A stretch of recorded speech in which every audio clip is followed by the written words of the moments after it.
Hi, I'm Christina Bergson with the Animal Law Firm, where we are fighting for the underdog. As I mentioned in a previous video, Bergson Law Offices is now known as the Animal Law Firm because we are doing a little bit of rebranding to try to make sure that we are reaching the right people with the right situations. Today's video, I would like to talk to you about bicycles and dogs. So I've been getting this question a lot lately, even though it's not exactly bicycle season, but I guess everyone's preparing for spring. The main question is, what do I do if I'm on a walkway and a bicycle comes riding by and they don't alert me that they're coming? Who is responsible in a dog on bike collision?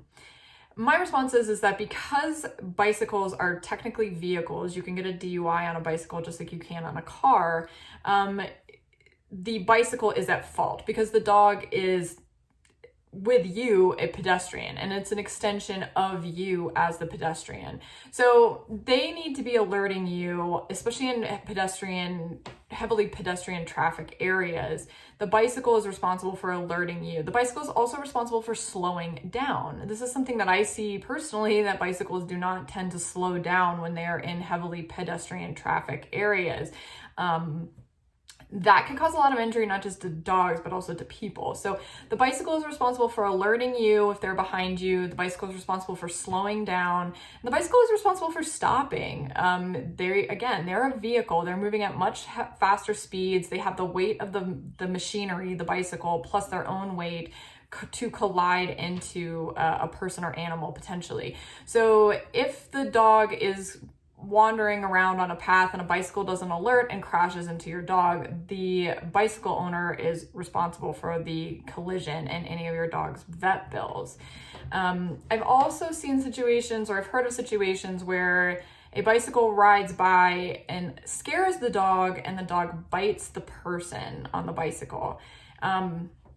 Again, my arguments would be in this situation that the bicycle owner is responsible for alerting the dog, alerting the person and slowing down. You can't speed by a dog and not expect to scare the dog and the dog have an adverse reaction to being scared.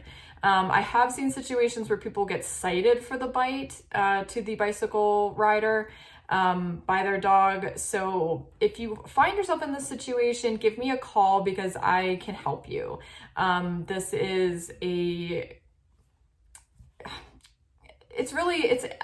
not really sure who's at fault to say. I mean, generally speaking, the animal control officer is the person who is responsible for issuing tickets and summonses in these sorts of situations. The prosecutor also weighs in on the decision to determine whether or not charges should be filed. So it's kind of a hand-in-hand situation, but I feel like this is a common sense situation where if you were to sneak up on someone, I mean, I've been stuck up on bicycles before myself, and if I could bite them, I probably would.